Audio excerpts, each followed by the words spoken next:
Damos gracias a Dios porque nos permite estudiar su palabra y en este día martes vamos a hablar del tema la reencarnación.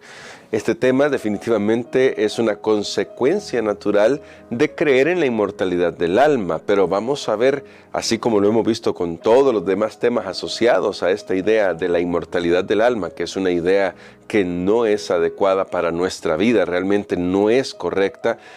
Vamos a ver cómo esta idea en realidad va a ir en contra de la revelación de Dios. Y, como hemos dicho antes, aquí siempre van a estar en pugna las dos cosmovisiones. Por un lado, tenemos la revelación de Dios en su palabra.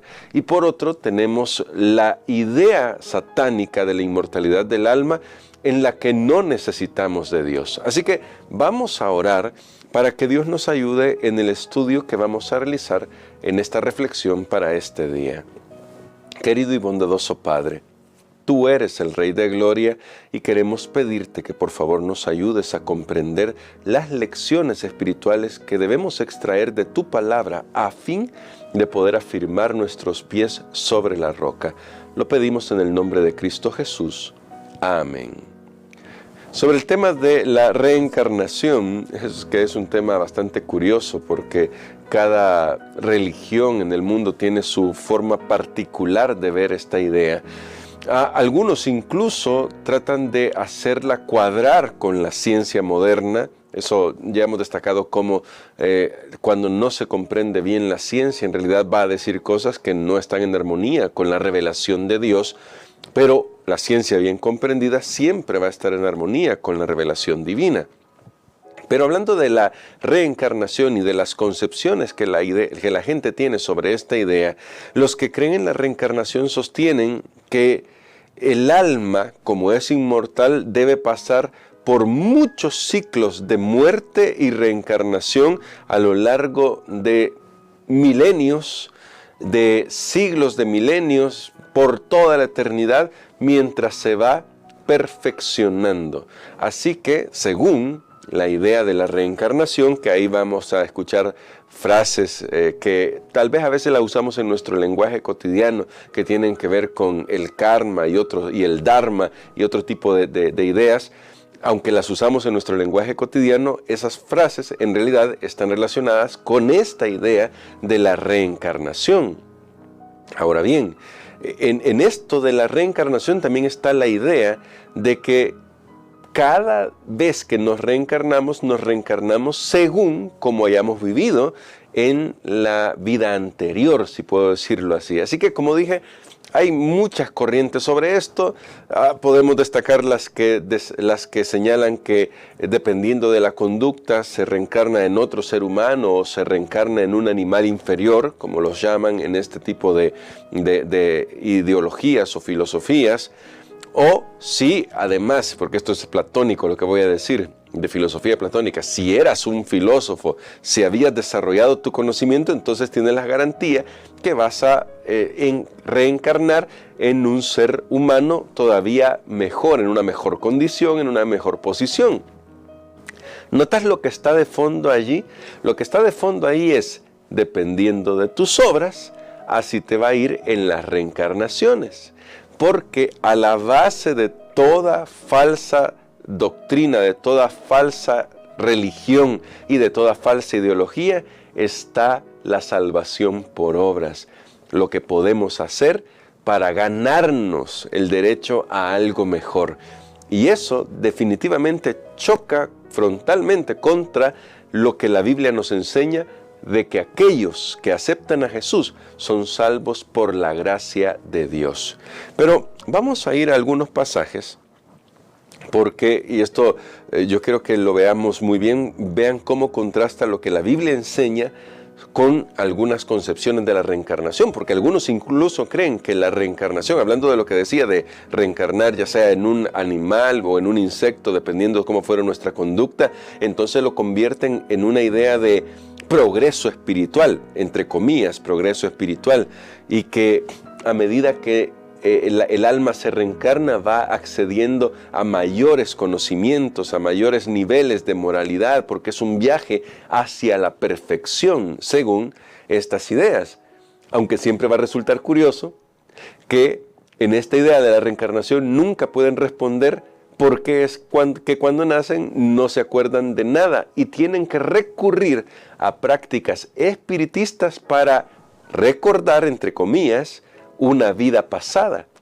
Y hablando esto de las vidas pasadas, siempre me ha llamado la atención que en parte, noten hasta dónde puede llegar esta idea de la inmortalidad, pero y voy a usar esta palabra con mucho respeto, cuán ridículo es creer en esto, porque siempre me ha llamado la atención que generalmente cuando alguien consulta su vida pasada, nunca fue un pobre campesino que vivió allá cerca del río Nilo en Egipto y que murió en la nada, ¿no?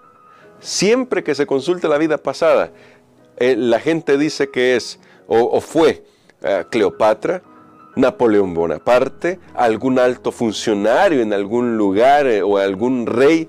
Bueno, qué curioso, ¿no?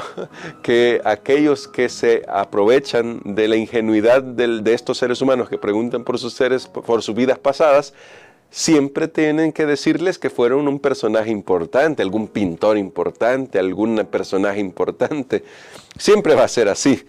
¿Por qué? Porque solamente este tipo de gente le va a decir a las personas que quieren saber sobre cómo fue su vida pasada, que no existe una vida pasada en ese sentido, les va a decir lo que quieren escuchar, que fueron grandes personas, que fueron importantes. Eso ya también debería decirles que seguramente no hicieron bien las cosas porque reencarnaron en alguien inferior a quienes eran antes. Pero bien, noten hasta dónde llevan los problemas este tipo de ideas. ¿Pero qué enseña la Biblia? Vean lo que dice Hebreos capítulo 9. Y vamos a ir al verso 25 en adelante, hasta el 28, hasta terminar el capítulo. Y dice así: tampoco entró para ofrecerse muchas veces a sí mismo, dice el apóstol Pablo, hablando sobre el sacrificio de nuestro Señor Jesucristo. Y dice aquí, como entra el sumo sacerdote en el lugar santísimo cada año con sangre ajena. Jesús no necesita hacer eso, Jesús una vez lo ha hecho. De otra manera, a Cristo le hubiera sido necesario padecer muchas veces desde la creación del mundo. Pero ahora, al final de los siglos, se presentó una sola vez para siempre para quitar el pecado por medio del sacrificio de sí mismo. Me voy a detener ahí solo un momentito. Noten, el sacrificio de Cristo ha sido hecho una vez para siempre. Los que creen en la inmortalidad del alma y por lo tanto en la reencarnación, tiran de una vez por todas lo que Jesús hizo en la cruz. Porque sí, la reencarnación es el camino de la perfección. ¿Para qué murió Jesús? No tendría sentido.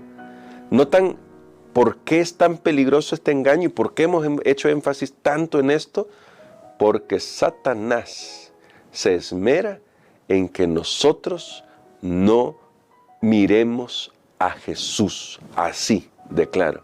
Ese es el propósito de Satanás, que no miremos a Jesús, porque el que cree en Jesús es el que tiene vida eterna. Pero el texto sigue diciendo: y así como está ordenado que los hombres mueran una vez y después enfrenten el juicio, así también Cristo fue ofrecido una sola vez para quitar el pecado de muchos, o los pecados de muchos. Y la segunda vez, sin relación con el pecado, aparecerá para salvar a los que lo esperan. Una sola vida es la que tenemos, porque después de la muerte solo queda la espera en la inconsciencia o, como lo he dicho en otras ocasiones, la inexistencia, hasta que Cristo vuelva por segunda vez. Eso es lo que enseña la Biblia. Si nos atenemos a esto que enseña la Biblia, sabemos que no podemos creer en la inmortalidad del alma, en primer lugar, que eso ya lo hemos destacado, y por lo tanto no vamos a creer en la reencarnación. Por muy popular que esto sea, por muy bonito que suene, porque recuerden, eso es lo que estudiamos cuando hablamos del misticismo, en la verdadera espiritualidad, aquel que verdaderamente es espiritual, lo es porque cree en lo que la Biblia enseña, pues la Biblia es la revelación de Dios. Y aquí yo debo aclarar algo. La gente cree lo que quiere creer. Esa es la verdad y lo destacamos cuando hablamos sobre cómo la propaganda sobre la inmortalidad del alma ha cundido en nuestras mentes. La gente cree lo que quiere creer. Y ahí es donde entra en juego el hecho de saber que no son nuestros sentimientos, no son nuestros deseos lo que debe guiar nuestro razonamiento, sino lo que la Biblia enseña, lo que la palabra de Dios enseña. Jesús fue claro, Él es la resurrección y la vida. El apóstol Pablo lo dijo con claridad: cuando Cristo vuelva, los muertos en Cristo resucitarán primero. Es decir, no hay un ciclo sin fin de reencarnación y muerte en la que vamos perfeccionándonos.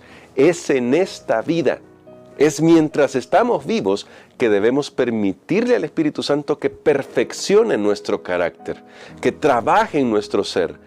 ¿Notan?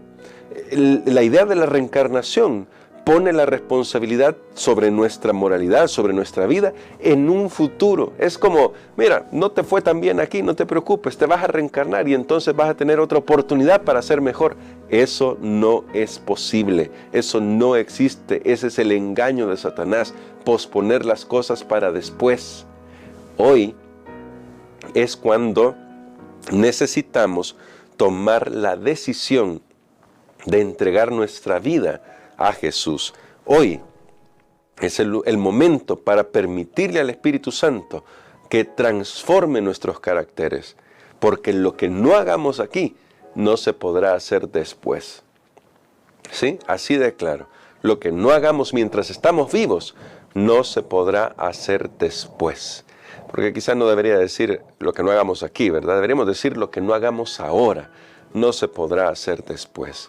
Así que mi hermano, mi hermana, espero que al reflexionar en esto y al pensar en lo que la Biblia nos enseña, del hecho de que una sola vez es nuestra muerte antes de enfrentar el juicio de Dios, antes de que Dios pueda dirimir nuestro caso personal, nos haga reflexionar sobre la importancia que tiene hacer un compromiso con Dios.